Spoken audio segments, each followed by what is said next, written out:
वन्दे गुरूणां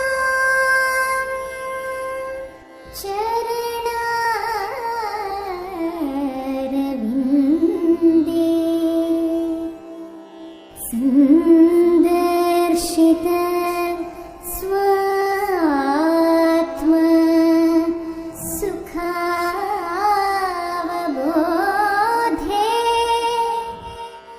जनस्य जागलिकायमाने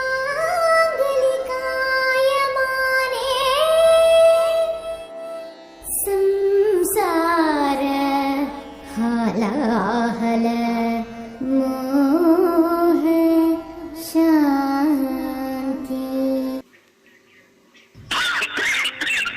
नोवल कोरोना वायरस को फैलने से रोका जा सकता है। खांसते या छींकते वक्त हमेशा ಹೇಗಿದ್ದೀಯಾ? ನಾ ಚೆನ್ನಾಗಿದ್ದೆ, ನೀ ಹೇಗಿದ್ದಿ? ನಾನು ಆರಾಮ. ಈಗ ಕೊರೋನಾ ಅಲ್ವಾ, ಇಡೀ ದೇಶ ಲಾಕ್ಡೌನ್ ಆಗಿದೆ. ನಮ್ಮ ಪ್ರಧಾನಮಂತ್ರಿ ನರೇಂದ್ರ ಮೋದಿ ಅವರು ಸುರಕ್ಷಿತವಾಗಿ ಎಲ್ಲರಿಗೂ ಮನೆಯಲ್ಲೇ ಇದ್ದು ಕೊರೋನಾವನ್ನು ಹೋಗಲಾಡಿಸುವ ಎಂದು ಆದೇಶ ಹೊರಡಿಸಿದ್ದಾರೆ ಅಲ್ವಾ. ಹಾಗಾಗಿ ಮನೆಯಲ್ಲೇ ಇರ್ಬೇಕೀಗ. ಎಲ್ಲರಲ್ಲೂ ಒಂದೇ ಪ್ರಶ್ನೆ ಈಗ, ಎಂತ ಮಾಡುದು, ಈ ಸಮಯವನ್ನು ಹೇಗೆ ಕಳೆಯುವುದು ಅಂತ. ಎಲ್ಲ ಪರೀಕ್ಷೆಗಳು ಕೂಡ ನಡೀಲಿಲ್ಲ ಅಲ್ವಾ, ಮತ್ತೆ ನಮ್ಮ ಶಾಲಾ ಆಕ್ಟಿವಿಟೀಸ್ ಕೂಡ ಬಾಕಿ ಆಯ್ತು. ನೀನೆಂತ ಮಾಡ್ತಿದ್ದೀಗ? ನಾನೀಗ ಒಂದು ಆಕ್ಟಿವಿಟಿ ಮಾಡಿ ಬಂದದ್ದು. ಆಕ್ಟಿವಿಟಿಯ? ಎಂತ ಆಕ್ಟಿವಿಟಿ? ಯಾರು ಕೊಟ್ಟದ್ದು? ನಿಂಗೆ ಗೊತ್ತಿಲ್ವಾ? ನೀವು ವಾಟ್ಸಪ್ ಯೂಸ್ ಮಾಡೋದಿಲ್ವಾ? ಓ, ನೀ ಸೋಷಿಯಲ್ ಮೀಡಿಯಾ ಯೂಸ್ ಮಾಡೋದಿಲ್ಲ ಅಲ್ಲ? ಹೇಳ್ತೇನೆ ಕೇಳು. ನಮ್ಮ ಶಾಲೆಯಿಂದ ಎಲ್ಲ ತರಗತಿಯ ಮಕ್ಕಳಿಗೂ ಅಧ್ಯಾಪಕರು ಚಟುವಟಿಕೆ ನೀಡುತ್ತಿದ್ದಾರೆ. ಕತ್ತಿಯನ್ನು ಪುನಃ ಪುನಃ ಹರಿತ ಮಾಡಿದರೆ ತಾನೇ ಅದು ಉಪಯೋಗಕ್ಕೆ ಬರೋದು. ಹಾಗೆ ನಾವು ಕಲಿತ ವಿದ್ಯೆಯನ್ನು ಪುನಃ ಪುನಃ ಅವಲೋಕನ ಮಾಡಿದರೆ ನಮ್ಮ ಜೀವನದಲ್ಲಿ ಉಪಯೋಗಕ್ಕೆ ಬರುತ್ತದೆ ಅದು. ಈ ತತ್ವವನ್ನು ನಮಗೆ ಅಧ್ಯಾಪಕರು ಈ ಮೂಲಕ ನಮಗೆ ಹೇಳಿಕೊಟ್ಟಿದ್ದಾರೆ. ಚಟುವಟಿಕೆಗಳು ಯಾವುದೆಂದರೆ ಪಠ್ಯ ವಿಷಯಕ್ಕೆ ಸಂಬಂಧಿಸಿದ ಪ್ರಶ್ನೆಗಳು, ಸೃಜನಾತ್ಮಕ ಕೌಶಲಗಳು, ಅಕ್ಷರ ಕಲಿಯುವುದು, ಶ್ಲೋಕ ಹೇಳುವುದು, ಚಿತ್ರರಚನೆ, ಕತೆ ಬರೆಯುವುದು, ಮತ್ತು ಕೋವಿಡ್-19 ಬಗ್ಗೆ ಚಿತ್ರರಚನೆ, ಹಾಗೂ ಈ ರೋಗದಿಂದ ಪಾರಾಗಲು ಜನರು ಕೈಗೊಳ್ಳಬೇಕಾದ ಮುಂಜಾಗರೂಕತೆಗಳು, ಕರಕುಶಲ ಕೆಲಸಗಳು ಮತ್ತು ಕೆಲವು ಸಿಂಪಲ್ ಎಕ್ಸ್ಪೆರಿಮೆಂಟ್ಗಳನ್ನು ನೀಡುತ್ತಿದ್ದಾರೆ. ಹೌದು, ರಜೆಗಳಿದು ತುಂಬ ಸುಲಭವಾಗಿದೆ. ಇದೀಗ ಎಲ್ಲ ತರಗತಿಯ ಮಕ್ಕಳು ಮಾಡಿದ ಚಟುವಟಿಕೆಗಳನ್ನು ನೋಡೋಣ, ಹಾಗೂ ಇದರ ಕುರಿತಾಗಿ ಕೆಲವು ಮಕ್ಕಳ ಅಭಿಪ್ರಾಯವನ್ನು ನೋಡೋಣ.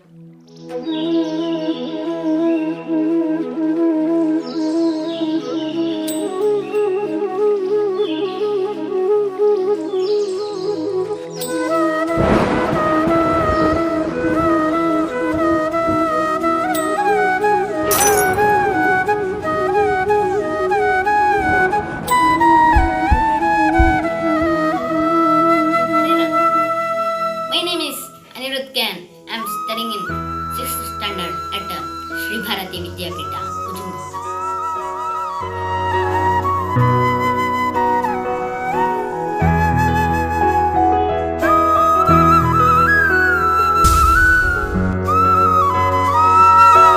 Things like learning from a long vacation were forgetting.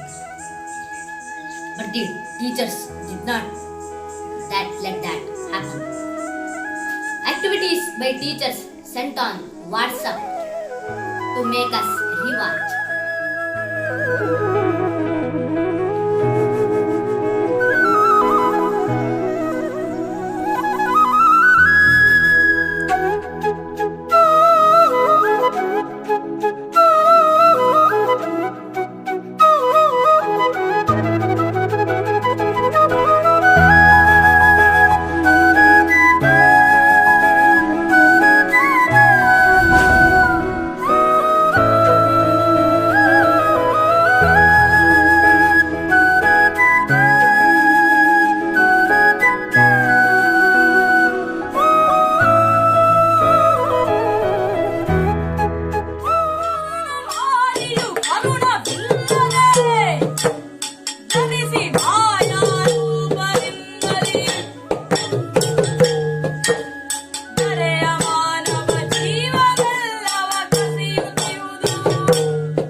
ಮಾಂಸಖಂಡದೊಳಗೆ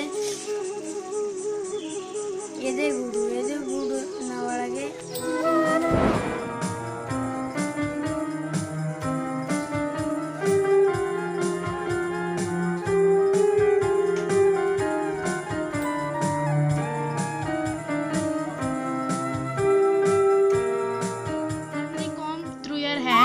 and the static electricity builds upon the comb and some of the paper will even stick to the comb.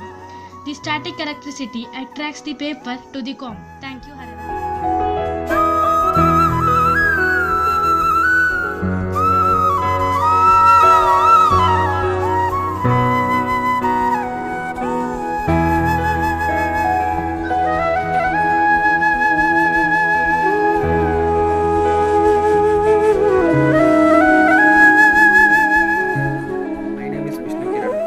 In 10th standard. As we all know about the coronavirus, we had to all stay at home. Because of that, our last 3 final exams are postponed to the last week of May, which are maths, chemistry and physics. So my teachers of these subjects are kindful enough to send worksheets and sample papers to work out.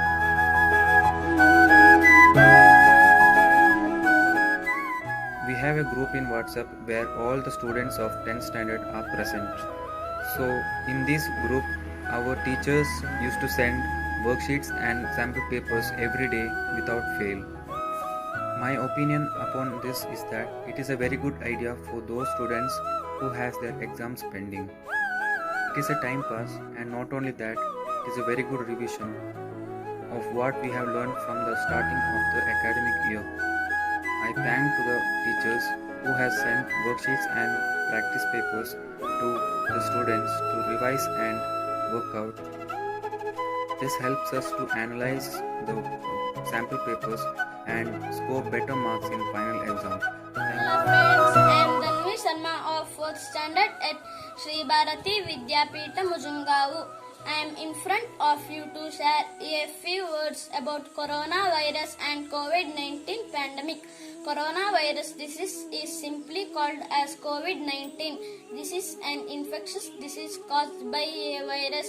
The infected people suffer from mild or moderate breathing problem and other related health. आज मैं corona virus के बारे में एक भाषण करने आया हूँ। दोस्तों, कोरोना वायरस हमारे जीवन में बहुत समस्या बन गई है। दूसरे शब्दों में कहे तो उसके बारे में हम सबको डर है। कोरोना वायरस का संबंध के ऐसे परिवार से है, उसके संक्रमण से बुखार जैसे समस्या हो सकती है। बुखार, खांसी, सांस लेने की तकलीफ वह उसका लक्षण है। इसके संबंध कोरोना के बारे में लोगों को जागरूकता देने के लिए हमारे स्कूल में अध्यापिकाएं हमारे लिए तरह तरह की गतिविधि देते ही रहते हैं। वह हर दिन जैसे पोस्टर बनाना, प्रबंध लिखना आदि आदि और भाषण करना भी। दोस्तों, हम लोगों को कोविड-19 के बारे में यानी कोरोना वायरस के बारे में जागरूक होना है। केंद्र सरकार हमारे सुरक्षा के लिए कुछ निर्देश जारी की है जिससे कि कोरोना से निपटा जा सकता है। दोस्तों, घर पे रहो, सुरक्षित रहो। श्रीलेखा इति अहं श्रीभारती विद्यापीठ मुजुंगाव विद्यालये दशाभ्यां कक्षायां पठामि। कोरोना गृहबन्धनं समये गुरुभ्यां दत्तां पठनप्रवर्तनानि गृहं स्थित्वा श्रद्धया कृतवन्तम्।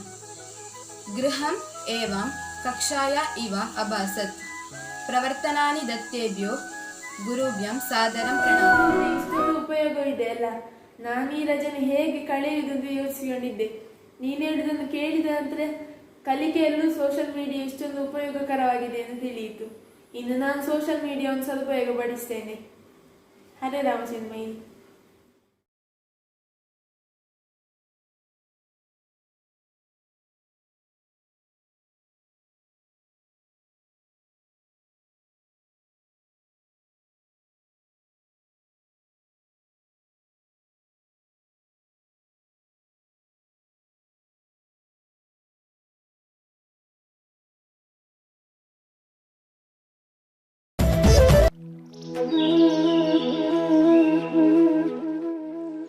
ಈ ವಿಡಿಯೋವನ್ನು ವೀಕ್ಷಿಸಿದ ಎಲ್ಲರಿಗೂ ಅನಂತಾನಂತ ಧನ್ಯವಾದವನ್ನು ಸಮರ್ಪಿಸ್ತಾ ಇದ್ದೇವೆ. ಹಾಗೂ ಎಲ್ಲರ ಮೇಲೆ ಶ್ರೀರಾಮಚಂದ್ರ ಅನುಗ್ರಹ ಹಾಗೂ ಗುರು ಅನುಗ್ರಹ ಇರಲಿ ಎನ್ನುವುದಾಗಿ ಪ್ರಾರ್ಥಿಸುತ್ತಾ, ಮುಜುಂಗಾವು ಪಾರ್ಥಸಾರಥಿಯ ಅನುಗ್ರಹ ಇರಲಿ ಎನ್ನುವುದಾಗಿ ಪ್ರಾರ್ಥಿಸುತ್ತಾ ಎಲ್ಲರಿಗೆ ಒಳ್ಳೆಯದಾಗಲಿ. ಲೋಕ ಸಮಸ್ತಃ ಸುಖಿನೋ ಭವಂತು. ಹರೇ ರಾಮ.